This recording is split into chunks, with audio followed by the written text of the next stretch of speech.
Hello friends, welcome to back to my channel Chandra classes. Friends, आज इस video में हम पढ़ेंगे कक्षा 10 एनसीईआरटी गणित प्रश्नावली 6.1 अध्याय 6 है और इसका जो चैप्टर का नाम है त्रिभुज ट्रायंगल्स। तो देखिए फ्रेंड्स, यहाँ पर हमने जो लिखा हुआ है इसमें क्या करना है। जो पहला क्वेश्चन है, कोष्टकों में दिए गए शब्दों में सही शब्दों का प्रयोग करते हुए रिक्त स्थानों को भरिए। तो सही शब्दों का प्रयोग करके तो यहाँ पर दिया हुआ सर्वांग सम और समरूप। तो फ्रेंड्स, सर्वांग समता और समरूपता के लिए मैंने आगे प्रीवियस वीडियो बनाई हुई है, तो आप वहां से देख लीजिए। प्रीवियस वीडियो दोनों का आप अध्ययन कर लीजिए। यानी आप अगर प्रीवियस वीडियो नहीं देखी है तो थोड़ा ये कम समझ में आ सकता हो सकता है, लेकिन फिर भी मैं यहाँ पर थोड़ा सा बता के चलूँगा। और चलिए देखते हैं। अब देखिए यहाँ पर दिया सर्वांग सम और समरूप। तो फ्रेंड्स देखिए, सर्वांग सम और समरूप में डिफरेंस क्या है। तो सर्वांग सम क्या होता है, तो सर्वांग सम और समरूपता की कसौटियां के लिए मैंने प्रीवियस वीडियो बनाई, तो आप वहां से देख सकते हो, ठीक है। और भी वीडियो आपकी 9th और 10th के लिए सेम रहने वाली है, क्योंकि आप पढ़ोगे तो देखेंगे कि सर्वांग समता की जो नियम है वो 9th क्लास में देखने को मिलते हैं। 9th क्लास में सर्वांग सम त्रिभुज है, उन त्रिभुज के ऊपर आपको करने के लिए मिलेंगे सवाल, ठीक है। और यहाँ पर 10th क्लास में समरूपता के ऊपर हमें सवाल करने होते हैं। तो यहाँ पे वीडियो दोनों के लिए ही है। तो देखिए, सर्वांग समता और समरूप तो ये कब होते हैं। सर्वांग सम का मतलब क्या, देखिए, यानी ऐसी आकृतियां जिनको रखने पर, यानी एक आकृति को दूसरी आकृति पर रखने पर वह आकृति पूरी ढक जाए तो क्या कहलाएगी, सर्वांग सम। और आकृति सेम होनी चाहिए ढकने का। जैसे एक ही सन में बने कोई सिक्के, तो जैसे मान लीजिए एक का सिक्का है और कोई किसी एक ही सन में बना हुआ है, तो वह सिक्का दूसरे को ढक लेगा। और वही सिक्का हो जाए जैसे एक का, तो एक का ही होना चाहिए, ठीक है। तो एक दूसरे को ढक लेंगे। जैसे सर्वांग सम यहाँ पर कहा गया सभी वृत्त सर्वांग सम होते हैं, समरूप होते हैं। तो देखिए, वृत्त तो छोटे भी हो सकते हैं, बड़े हो सकते हैं। जैसे मान लीजिए एक वृत्त ये मैंने बना लिया, ठीक है, और दूसरा वृत्त ये मैंने बना दिया। तो बताइए ये समरूप है या सर्वांग सम है। तो देखिए, ये वृत्त इसके समरूप होगा। कैसा होगा, समरूप होगा। सर्वांग सम तब होता अगर उसमें दिया होता कि रेडियस बताइए इसकी, मतलब इसकी रेडियस 2 सेंटीमीटर है और इसकी भी 2 हो, तो कैसा होता, तो सर्वांग सम होता। लेकिन ये कैसे समरूप रहेंगे, हो सकता है इसकी त्रिज्या 4 हो, 4 सेंटीमीटर हो, तो यहाँ पर ये क्या समरूप है। और सर्वांग सम नाम से मालूम है सर्व अंग, यानी सभी अंग कैसे होने चाहिए, समान होने चाहिए, तो सर्वांग सम कहलाएगा। और समरूप में ऐसा नहीं है। समरूप में क्या है, उनके कोण या उनका अनुपात देखा जाता है, ठीक है। तो यह कहा सभी वृत्त कैसे होते हैं, सर्वांग सम या समरूप। तो सभी वृत्त कैसे होंगे, समरूप होंगे। या फिर कहा जाए कि समान रेडियस वाले वृत्त, तो समान रेडियस वाले अगर वृत्तों के बारे में पूछा जाए तो क्या होगा, तो वे सर्वांग सम होंगे। तो यहाँ पर ये कैसे है, समरूप। यहाँ क्या भरा जाएगा, समरूप। तो ये है सभी वर्ग होते हैं समरूप या सर्वांग सम। तो यहाँ भी कैसे होंगे, समरूप होंगे। तो सभी वर्ग, मान लीजिए एक वर्ग छोटा है, वर्ग क्या होता है, 4 भुजाएं सेम हो। एक ये वर्ग है और दूसरा वर्ग ये है, थोड़ा सा इससे बड़ा हुआ है, तो दूसरा वर्ग ये है। अब ये वर्ग और ये वर्ग देखिए, कंपेयर करिए, तो ये कैसे समरूप है। और सर्वांग सम होने के लिए क्या होता, अगर इसकी एक भुजा 4 है तो इसकी भी 4 होनी चाहिए थी, यानी दोनों सेम होते, तब क्या होते सर्वांग सम। ये और मान लीजिए ये वर्ग, तो अगर मान लीजिए इसकी एक भुजा 1 सेंटीमीटर की है तो इसकी भी 1 है, ये चारों 1 की होंगी। तो ये वर्ग कैसे होंगे, ये कहलाएंगे सर्वांग सम। कैसे कहलाएंगे, सर्वांग सम।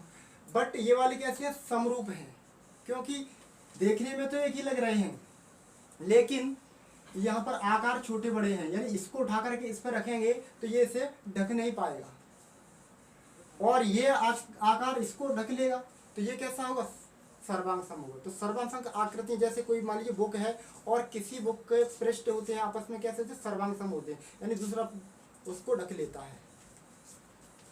कैसे होंगे, समरूप होंगे। ये समरूप। अब देखिए, सभी त्रिभुज समरूप होते हैं। ये कहा गया सभी त्रिभुज समरूप होते हैं।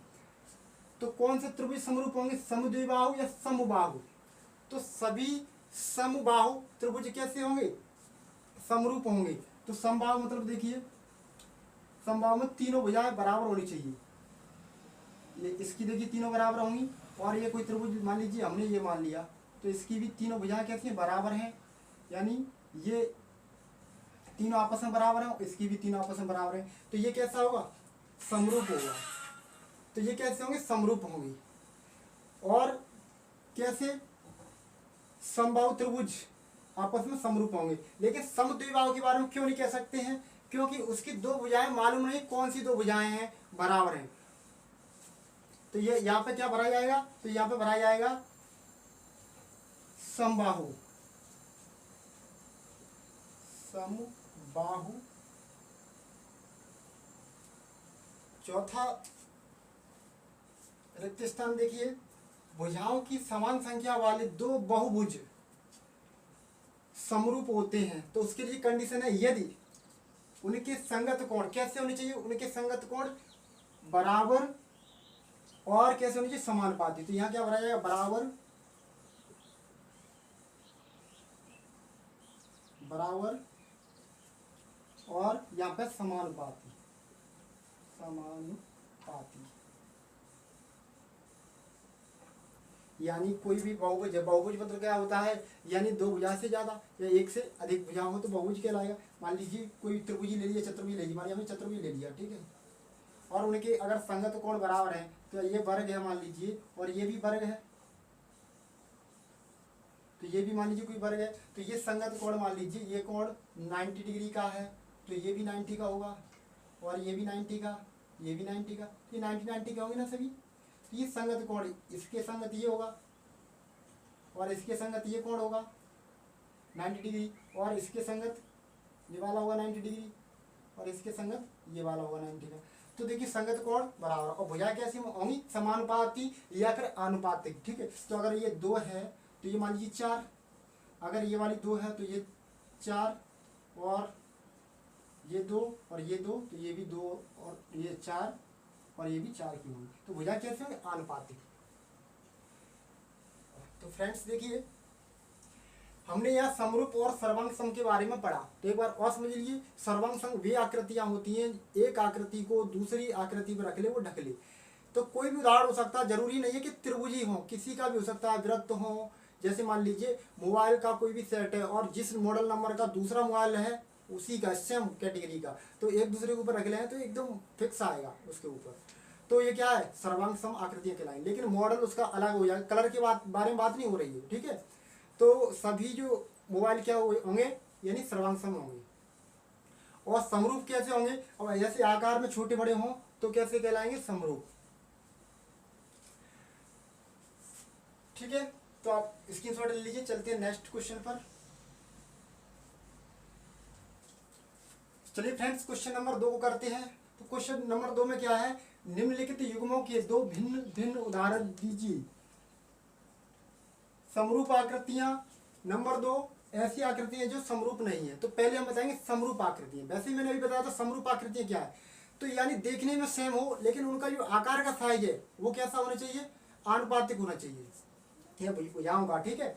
तो देखिए समरूप आकृतियां, मान लीजिए ये कोई वृत्त है, ठीक है, और समरूप बतानी है ना, तो दूसरा वृत्त कोई ये है, तो ये इसके अनुपात में होगा। तो मान लीजिए ये अगर इसकी रेडियस है 2 सेंटीमीटर और इसकी रेडियस है मान लीजिए ये है 3 सेंटीमीटर, 3 मान लीजिए, ये 4 या 5 या 6, तो हमने मान लीजिए इसकी रेडियस 4 मान ली, ठीक है।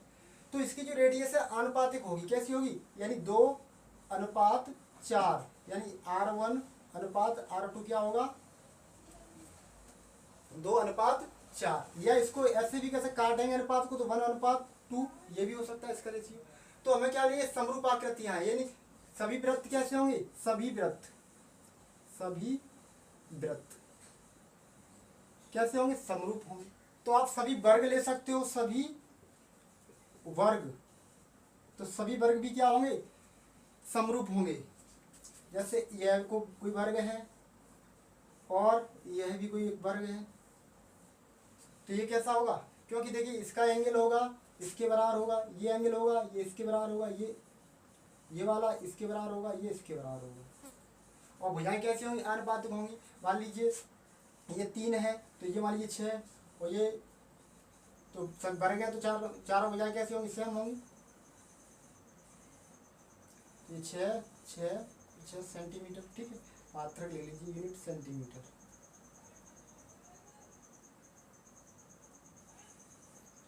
सेंटीमीटर और ये भी सेंटीमीटर में, सेंटीमीटर सेंटीमीटर।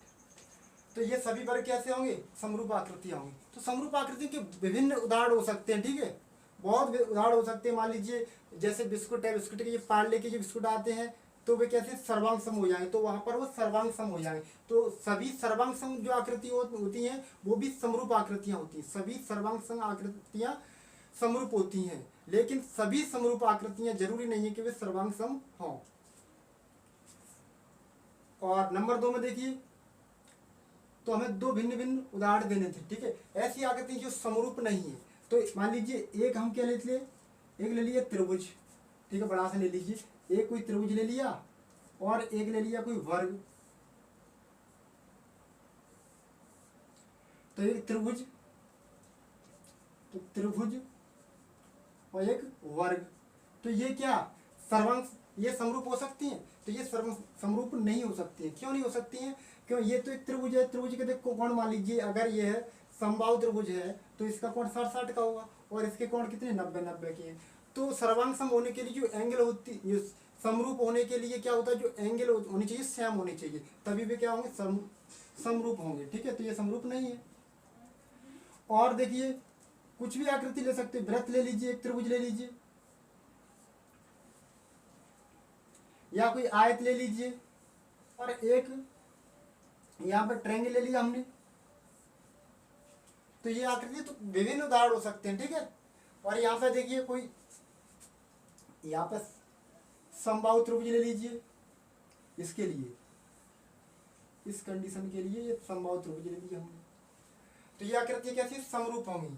जैसे मान लीजिए ये 2 है और ये वाली 3 और ये 3, तो इसका दुगना कर लीजिए 4, और इसको मान लीजिए 6 और इसको मान लीजिए 6। तो यहाँ देखिए ये भुजाएं कैसी हैं, आनुपातिक हैं। अगर भुजाएं आनुपातिक हैं तो इनकी जो एंगल है, संगत कोण, वो भी कैसे होंगे, वे बराबर होंगे। तो यहाँ पर क्या है, यानी समरूप आकृतियों के ये उदाहरण हो गए, और ऐसी आकृति समरूप नहीं है तो इसके ये उदाहरण हो। तो काफी उदाहरण हो सकते, जरूरी नहीं है कि यही हो, ठीक है।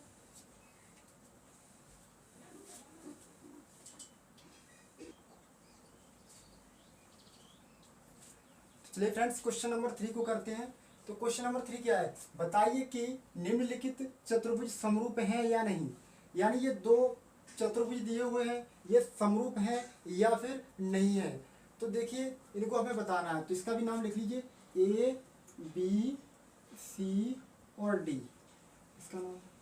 तो ये समरूप है या नहीं, तो हमारे हिसाब से नहीं है। क्यों नहीं है, देखिए वो या तो आनुपातिक हैं, देखिए ये आनुपातिक है, इसके संगत भुजा ये है और इसके संगत भुजा मान लीजिए ये है, और इसके संगत ये है और इसके संगत ये है, तो ये तो आनुपातिक हैं।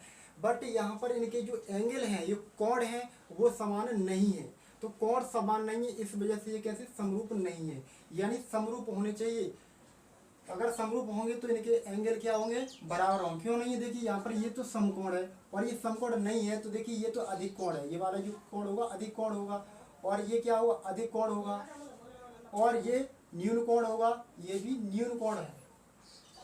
तो यहाँ पर हम कह सकते हैं भुजाएं तो आनुपातिक हैं, यानी P और Q, यानी PQ अपॉन मान लीजिए AB लेंगे तो क्या होगा 1.5/3, तो भाग देंगे कितना आएगा, यानी कि 1/2। ऐसे देखिए PQ QR अपॉन CB या BC बराबर यानी 1.5/3, इसको हम काटेंगे तो 1/2। तो यहाँ पर रेशियो हमको समान प्राप्त होंगे, जैसे कि RS अपॉन CD बराबर 1.5/3 यानी 1/2, और SP अपॉन DA या फिर AD कह सकते हो, DA बराबर 1.5/3 इक्वल टू 1/2। तो भुजाएं कैसी प्राप्त हुई, यानी सभी का जो अनुपात निकल के आया 1/2 ही निकल के आया। बट यहाँ पर जो संगत एंगल है यानी कोण है ये बराबर नहीं है, तो हम लिख सकते हैं यानी कोण P बराबर नहीं है कोण ए, और कोण P बराबर कोण Q बराबर नहीं है कोण B, और कोण C बराबर कोण R बराबर नहीं है, संगत कौन सा इसका C, और कोण S बराबर नहीं है संगत कोण D। तो इस वजह से क्या है यानी चतुर्भुज कौन सा पी क्यू आर एस समरूप नहीं है, तो आप इसे काट के दिखा सकते हो किसके ए बी सी डी के, नहीं है, ठीक है। तो फ्रेंड्स मैं उम्मीद करता हूँ आपके ये वीडियो समझ में आई होगी, और अगर वीडियो हमारी अच्छी लगी हो तो लाइक शेयर एंड सब्सक्राइब करिए, ठीक है। Thank you for watching.